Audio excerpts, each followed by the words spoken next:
Hello, friends. It's me. I have someone I want to introduce you to. Fix this camera just a tinge. So, Amos. Come here, Amos. You all know Amos, of course. He's my mumpkin. He's not my little old man. He's my fluff ball. He needs a haircut, something fierce. Come here. Come here. I want you to meet Ziggy Valentine. Say hi, Ziggy. Say hi to the people. Look, Ziggy. Look, Ziggy. Look at that ear. Look at that one ear. Couldn't you just die? Oh, he's so tiny. He's a little man. He's my little man. Ziggy. Ziggy Valentine. Yes, he's new to our family. What's great about Ziggy Valentine is that he and Amos have relatively the same personalities. So they're kind of really just laid back. Whatever. Amos is more of a love sponge. He really wants to be petted and be in your lap. Ziggy, whatever. He just likes to be close. He doesn't really care to be in your lap. You can pet him or not. It's kind of like a cat in that way. Which I like. I'm digging Mr. Ziggy Valentine. He's a cool cat. You're a cool cat, aren't you? Yes. He's a good boy. What else is going on? Going on 5 weeks now since I quit smoking, and with the exception of one particular evening at the bar, I've been pretty good. You know, when you're trying to quit smoking, you shouldn't go out drinking.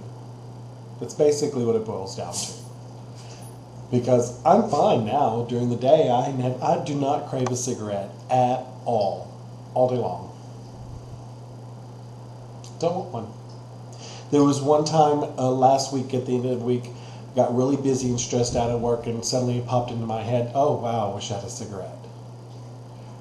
Like, I don't even think it popped into my head first, it popped into like my fingers. I was like going, oh, I wish I had a cigarette in these fingers, and I was smoking it.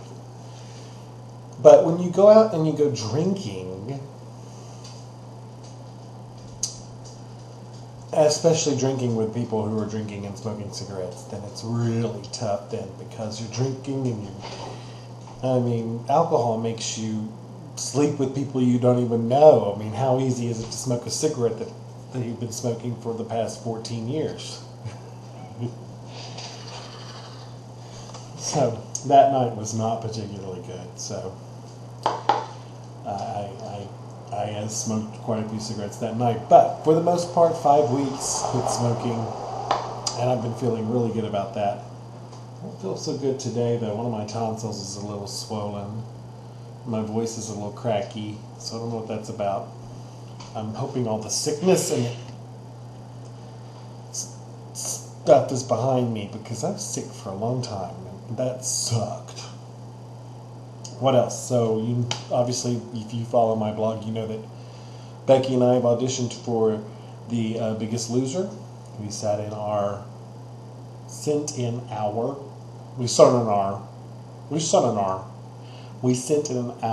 application and our DVD, and then we went to the open call, which you saw some of that. Literally, if you watch that video, you'll hear them ask who are the first 6 winners, and I say, I don't know, and like immediately after I stopped recording is when they asked who knows the theme song. If I had just waited to push that button 5 seconds, you would have gotten me singing the whole thing. That didn't happen. And so we don't know anything, and we don't know when or if we'll know anything. It's kind of frustrating in that regard. We think the casting director liked us, and we've gotten word from other people who see these kinds of tapes all the time that we have a really good tape. So, here's hoping one of these days we'll just get a phone call saying come to California and continue the audition. But I did tell Becky this. I told her two things. Well, I told her one thing. Well, two things, yes. I told her two things. One, there's nothing more we could have done to get on that show. We truly and honestly did everything possible, short of sucking cock, to get on that show. And if you had seen the casting director, I'm just saying.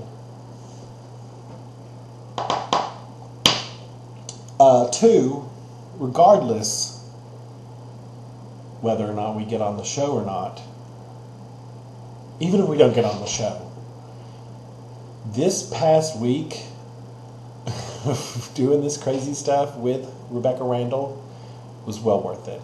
It was so good to hang out with her again and do this project, and I don't know, it just felt really good.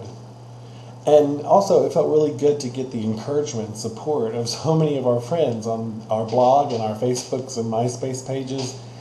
And you just realize how supportive and wonderful it is to have all these people like you in our lives. And so that alone was worth it too. And thank you so much for encouraging. And hopefully, you know, when we don't get on the show, if we don't get on the show, this will all be another step towards a healthier life for both of us, and we'll just keep that in mind as I swig my Dr. Pepper.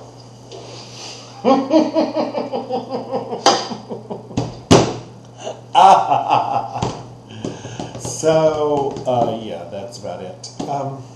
Ziggy, you want to say goodbye? No. You're so serious. I mean, you're really just a very serious dog. I wish he'd, lighten up a little bit. The only time he's happy is if he thinks he's going to go for a car ride, and he does this little jumping up and down in place thing that I saw like on a Bloom County cartoon once. Yes, and he doesn't, that's the other frustrating thing, he doesn't know come here. All I do is barely get come here out, and Amos is in my face. This dog, I feel like Bill Cosby. Come here, here, come here, here, come here.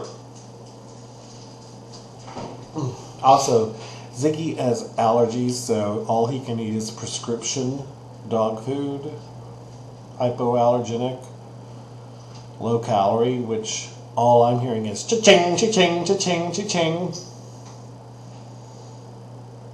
That's fine. I love my children, and I'll give them what they need to survive. Right? Poo-poo?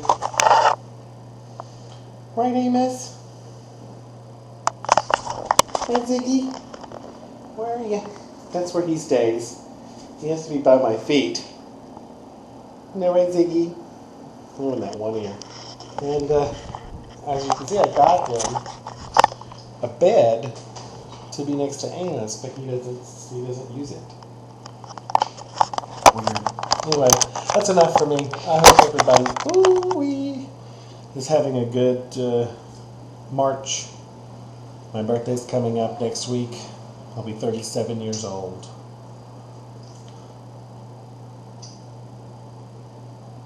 Can't believe I just said that out loud. That's old, folks. I need some uplighting. Bye.